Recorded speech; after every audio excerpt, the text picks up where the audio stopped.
नमस्कार. मी भाऊ तोरसेकर. तुम्ही बघत आहात प्रतिपक्ष. मित्रांनो, एकूण सध्या माझी धावपळ चालू आहे, त्यामुळे मला व्हिडिओ बनवता येत नाही. पण ज्या बातम्या बघतोय त्या बातम्या बघितल्यानंतर आणि ऐकल्यानंतर एक गोष्ट लक्षात येते की 6 महिन्यापूर्वी निवडणुकीतून जी भरभक्कम बहुमताची महायुती सत्तेत आलेली आहे, ती महायुती आणि त्यांनी बनवलेलं सरकार आपली 5 वर्षाची मुदत पूर्ण करेल असं वाटत नाही. म्हणजे येणाऱ्या ब्रेकिंग न्यूज आणि त्याच्यावरच्या चर्चा ऐकल्या तर मला खात्री आहे की 2 उपमुख्यमंत्री आणि एक मुख्यमंत्री असलेलं देवेंद्र फडणवीस सरकार हे 5 वर्षाची मुदत पूर्ण करणार नाही. पुढची निवडणूक 2029ची विधानसभा निवडणूक येण्यापूर्वी हे सरकार कोसळू शकतं. आणि कोसळू का शकतं? तर त्यांच्याकडे प्रचंड बहुमत आहे. मला कधी कधी असं वाटतं की आपण आजपर्यंत जे बोलत आलो, ऐकत आलो, त्या भाषेतले शब्द, त्याचे अर्थ, त्याचे संदर्भ आणि आजकालची पत्रकारितेची, बातमीदारीची भाषा यामध्ये काहीतरी आमूलाग्र फरक झालाय का? कारण 5 वर्षापूर्वी ज्यावेळेला निवडणुका संपल्यावर उद्धव ठाकरे यांनी भाजपला लाथ मारून मतदारांनी नाकारलेल्या 2 काँग्रेस बरोबर मोहतूर लावला आणि महाविकास आघाडी नावाचं एक सरकार बनवलं. त्यांच्याकडे 170 वगैरे आमदार होते आणि एवढं भरभक्कम बहुमत असल्यामुळे हे सरकार कसं पडू शकत नाही, इतकं त्यांच्याकडे निर्विवाद प्रचंड बहुमत आहे असं छाती ठोकून सांगणारे जे राजकीय विश्लेषक, पत्रकार आणि संपादक होते, ते आज नित्यनेमाने गेले 6 महिने 250 इतकं प्रचंड बहुमत आणि दुबळा, विकलांग झालेला असा विरोधी पक्ष असताना सुद्धा हे सरकार कसं टिकणार नाही यावर वेगवेगळे युक्तिवाद करतात. तेव्हा मला कळत नाही की 180 आणि 225 या आकड्यांना तरी काही अर्थ उरलाय का? हा, मग काही नसलं की मग शिंदे नाराज आहेत, अजितदादा आणि शिंदे यांच्यात धुसफूस चालू आहे, देवेंद्र फडणवीस आणि एकनाथ शिंदे यांचं अजिबात पटत नाही, यासारखे अनेक दावे, युक्तिवाद मी सातत्याने ऐकतोय. पण जेव्हा जेव्हा ही मंडळी एकत्र असतात, एकत्र दिसतात, तेव्हा त्यामध्ये धुसफूस कुठची आहे ती आपल्याला दिसत नाही. एक गोष्ट असे मित्रांनो, आपण एका घरात राहत असतो, बालपणापासून एका घरात भावंड म्हणून वाढलेले असतो. आपल्यामध्ये अनेकदा पटत नाही, काय तो मनमुटाव होतो, म्हणून घरं लगेच फुटतात असं नाही होत. रोजच्या रोज रोजच्या रोज सरकार बनतात आणि पडतात असं होत नसतं. कुठेतरी तारतम्य असलं पाहिजे. योगायोगाने या महिन्याच्या शेवटी, जून महिन्याच्या शेवटी 30 तारीखला महाराष्ट्रात जे सत्तांतर झालं होतं त्याला 3 वर्ष पूर्ण होतील. 30 जून 2022 आणि येत्या 30 जूनला 3 वर्ष पूर्ण होतील. तेव्हापासून म्हणजे 30 जून 2022 पासून नोव्हेंबर डिसेंबर 2024 या 2.5 वर्षात एकनाथ शिंदे मुख्यमंत्री होते, देवेंद्र फडणवीस उपमुख्यमंत्री होते आणि नंतर काही काळाने अजितदादा सुद्धा उपमुख्यमंत्री झाले. या सर्व 2.5 वर्षामध्ये ते सरकार आज पडेल, उद्या पडेल, आज पडेल, उद्या पडेल, तो धक्का लागला, ती वीट पडली, इकडचं सिमेंट घसरलं, या चर्चांचा सुकाळ चालू होता. पण 2.5 वर्ष ते सरकार एकत्र चाललं. त्या तीनही पक्षांनी किंवा तीनही नेत्यांनी लोकसभा, विधानसभा निवडणुका एकत्रितपणे लढवल्या. लोकसभेत पराभव पचवला, विधानसभेत प्रचंड यश मिळवलं. पण ते विभक्त झाले किंवा विभक्त होताना दिसले सुद्धा नाहीत, तरीही चर्चा संपत नाहीये. आणि अशा वेळेला मला खूप जुना 50 वर्षापूर्वीचा काळ आठवतो. तेव्हाचे काँग्रेसचे मुख्यमंत्री जे महाराष्ट्रात रेकॉर्ड ब्रेक जवळजवळ 11-12 वर्ष सलग मुख्यमंत्री पद भूषवलेले महाराष्ट्राचे एकमेव मुख्यमंत्री वसंतराव नाईक यांच्यावर बहुतांश इंग्रजी पत्रकारांचा राग होता, डूख होता. आणि म्हणून उठता बसता वसंतराव नाईक यांचं मुख्यमंत्री पद जाणार अशा ब्रेकिंग न्यूज त्या काळात वर्तमानपत्रामध्ये नित्य नेमाने आहेत. आणि त्याला एक कारण आणखीन होतं 70 नंतरच्या काळात. ते म्हणजे इंदिरा गांधींनी जी काँग्रेस दुभंगवली, त्यानंतर अनेक कम्युनिस्ट काँग्रेस पक्षात विलीन झाले. त्यामध्ये बॅरिस्टर रजनी पटेल यांचा समावेश होता. आणि रजनी पटेल हे मुंबई काँग्रेसचे अध्यक्ष इतके बाहुबली झालेले होते की महाराष्ट्र काँग्रेस सुद्धा त्यांच्यासमोर दुबळी ठरायची. आणि त्यामुळे इंदिराजींच्या विश्वासातले रजनी पटेल वसंतराव नाईक यांची गठडी वळणार ही चर्चा रंगून रंगून सांगितली जायची. एकदा योगायोग असा होता की वसंतराव नाईक आणि रजनी पटेल हे एकाच मंचावर होते आणि आपल्या फरडेदार इंग्लिश बोलताना रजनी पटेल यांनी असल्या इंग्रजी पत्रकारितेची खिल्ली उडवली होती. कारण त्याच्यात नेहमी Vasantrao Naik is going, Vasantrao Naik is going, म्हणजे वसंतराव नाईक मुख्यमंत्री पदावरून चालले अशा इंग्रजी बातम्या रंगवल्या जायच्या. त्याची खिल्ली उडवताना स्वतः रजनी पटेल म्हणाले होते, yes Vasantrao Naik is going but going strong. म्हणजे ते जाणार नाहीयेत, ते अधिकच त्यांचं मुख्यमंत्री पद भरभक्कम झालंय. ही कॉमेंट रजनी पटेल यांनी केली होती. आणि महाराष्ट्रातल्या आजच्या पत्रकारितेकडे बघितलं की एकनाथ शिंदे जाणार जाणार म्हणेपर्यंत पुढची विधानसभा निवडणूक आली, पण एकनाथ शिंदे हे मुख्यमंत्री पदावर टिकून होते.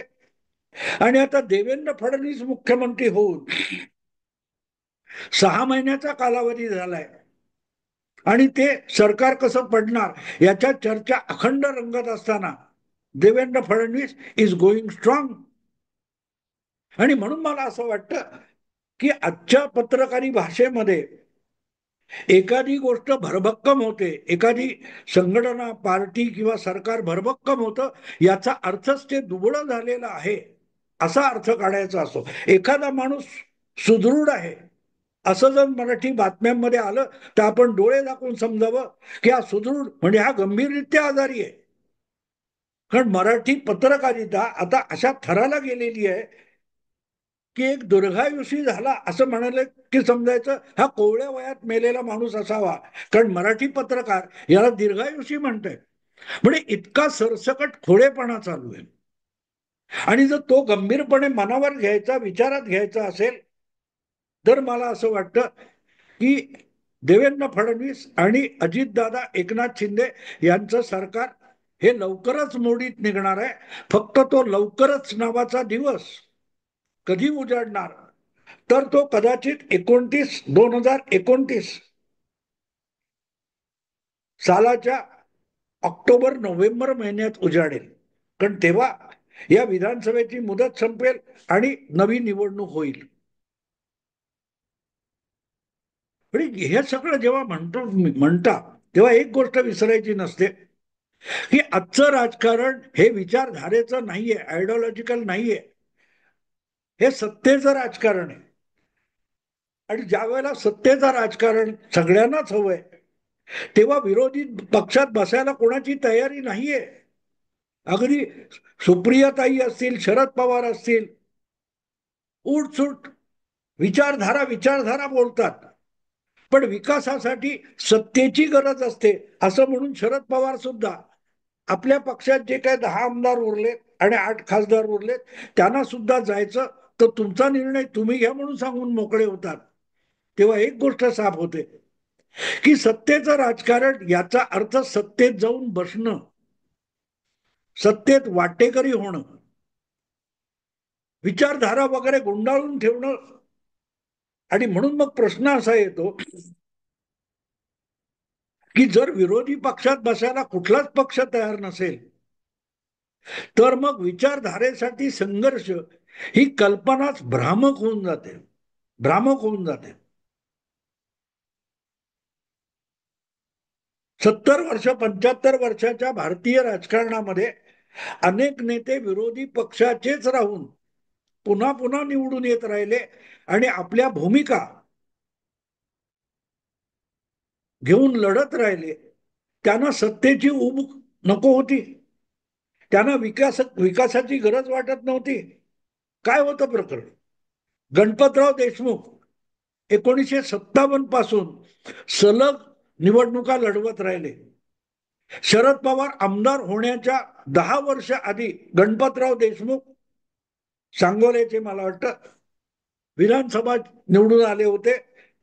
संयुक्त महाराष्ट्राच्या आंदोलनातले आमदार म्हणून निवडून आले होते. 10 वर्षानंतर शरद पवार आमदार झाले आणि ज्यांना सत्तेची चटक लागली. मग गणपतराव देशमुखांनी काय करायचं? डझनावारी नावं सांगता येतील महाराष्ट्रातल्या विरोधी राजकारणातली, की ज्यांनी विरोधात राहून वैचारिक राजकारण केलं. त्यांना आपल्या मतदारसंघाचा विकास नको होता म्हणायचं का? सत्तेत जाऊनच विकास होतो असं कोणी सांगितलंय? एक सगळ्यात मोठं उदाहरण तुम्हाला सांगेन की मुंबईमध्ये ठाकरे ब्रँड, शिवसेनेचा बालेकिल्ला आपण म्हणतो, पण शिवसेनेचा बालेकिल्ला मुंबई कशी झाली याचा कधीतरी विचार केलाय? कोणी शोध घेतलाय? नुसती मराठी अस्मिता नाही. ज्या वेळेला शिवसेनेला राजकारणात फारशी किंमत नव्हती, नवी नवी संघटना होती, अशा वेळेला मृणाल गोरे वगैरे ही दिग्गज माणसं होती. कम्युनिस्ट पार्टी, सोशलिस्ट पार्टी यांनी मुंबईत वाढत चाललेल्या झोपडपट्ट्यांना अनधिकृत म्हणून पाडलं जायचं, त्यांना संरक्षण दिलं पाहिजे, अभय दिलं पाहिजे. त्यांच्या मानवी गरजा म्हणून साफसफाई, पाणी पुरवठा, रस्ते बांधणी, दिवाबत्ती हा सुद्धा झोपडपट्टीतल्या लोकांचा अधिकार आहे. यासाठी आवश्यक ते धोरण महाराष्ट्र सरकारला आणायला लावलं. विरोधी पक्षात बसून मृणाल गोरे वगैरे मंडळींनी ते धोरण सरकारला स्वीकारायला लावलं होतं. पण ते अंमलात आणताना शिवसेना उदयाला आली होती आणि गावगन्ना गल्ली बोळातले सगळे शिवसेनेचे शाखा प्रमुख तरुण मुलं ही महापालिकेच्या विभागीय कार्यालयात जाऊन हट्ट धरून बसायची आणि त्या झोपडपट्टीपर्यंत, गलिच्छ वस्त्यांपर्यंत, स्लम्स मध्ये पाण्याचे पाईप टाकण्यापासूनचं काम शाखा प्रमुखांनी केलं. त्यांचे जे मोजके नगरसेवक होते त्यांनी त्यात पुढाकार घेतला आणि शिवसेना म्हणजे गल्ली बोळातल्या नागरिकांच्या सुविधा मिळवून देणारी एक संघटना म्हणून प्रस्थापित झाली. सत्तेच्या बाहेर मृणालताई होत्या, त्यांनी धोरण आणलं, त्यांनी धोरणाचा हट्ट केला, त्याची अंमलबजावणी सत्तेच्या बाहेर असलेल्या शिवसेनेच्या लोकांनी केली. तेव्हा सत्तेत जाऊनच विकास होतो हे पाखंड आहे, हे पाखंड आहे. मग ते कुठल्याही पक्षाच्या आमदारांनी करो, मला त्याचा फरक नाही पडत. आणि म्हणून मग सत्तेशिवाय विकास होत नाही, कारण सत्तेत असलं तर निधी मिळतो. जी धोरणं आहेत ती राबवण्यामध्ये सरकारचीच धोरणं आहेत, ती आपापल्या मतदारसंघात राबवायला गेलं तरी विकास होऊ शकतो, हे आजवरच्या आपल्या पूर्वसुरींनी दाखवून दिले. पण त्याकडे ना पत्रकार बघायला तयार आहेत, ना राजकारणात लुडबुडणारे लहान मोठे कार्यकर्ते बघायला तयार आहेत. त्यामुळे सत्तेपर्यंत जाणं, सरकार बनवणं, सरकार पाडणं, आमदारांच्या बेरजा करणं, वजाबाक्या करणं, या पलीकडे राजकारणाला काडीचाही अर्थ उरलेला नाही. आणि म्हणून मग असं वाटतं की हा हा निवडून आला असाल तुम्ही, पण ते मोडीत निघणार. आणि हे साधारणतः 21व्या शतकाच्या आरंभापासून सुरू झालं म्हटलं तर हरकत नाही. गुजरातमध्ये नरेंद्र मोदी हे मुख्यमंत्री झाल्यापासून त्यांना हुसकून लावण्यासाठी देशातला अख्खा मीडिया राबवत होता. पण 12 वर्षात 3दा विधानसभेची निवडणूक लढवून सरकार बनवणारे, मुख्यमंत्रीपद टिकवणारे नरेंद्र मोदी गेल्या 11 वर्षामध्ये 3दा लोकसभेच्या निवडणुकीनंतर तिसऱ्यांदा लागोपाठ पंतप्रधान झाले. पण एक चालू आहे की मोदींचं सरकार डळमळीत. म्हणजे आपल्याला स्वतःच्या शब्दांना अर्थहीन करण्याची जी स्पर्धा माध्यमांमध्ये आलेली आहे ती बघितली तर मला असं वाटतं की तुमच्या देवेंद्र फडणवीस यांचं आपल्या 2 सहकाऱ्यांनिशी असलेलं सरकार आणि त्यांनी बनवलेली युती भरभक्कम आहे, म्हणजेच ती मोडीत निघणार आहे. ज्या प्रकारच्या बातम्या मी बघतो आणि ज्या प्रकारचे त्यातून अर्थ अभिप्रेत आहेत ते जर विचारात घ्यायचे म्हटले तर मला असं वाटतं की महायुती ही 2029च्या निवडणुका येईपर्यंत टाळणार आहे, टिकणार आहे. ते सरकार पण टिकणार आहे आणि टिकणार आहे म्हणजेच मोडीत निघणार आहे. कारण आपण जर बातम्यांवर आजच्या पत्रकारितेवर विश्वास ठेवायचा तर ते जे जे काही शब्द बोलतात त्याचा नेमका उलटा अर्थ काढावा लागतो. आणि म्हणून मला असं वाटतं की जितकी धुसफूस आणि याच्या बातम्या येतील तितकी महायुती 5 वर्ष टिकून पुढच्याही निवडणुका एकत्रित लढवण्याची शक्यता अधिकाधिक वाढीस लागते. तेव्हा जेव्हा मोडीत निघणार असं मी म्हणतोय त्याचा अर्थ तुम्ही नव्या पत्रकारी भाषेमध्ये घ्या की महायुती 3 नेत्यांची आणि 3 पक्षांची ही भरभक्कम आहे. आत्ता इथेच थांबतो. आवडलं लाईक करा, शेअर करा आणि प्रतिपक्षाला सबस्क्राईब करा. नमस्कार.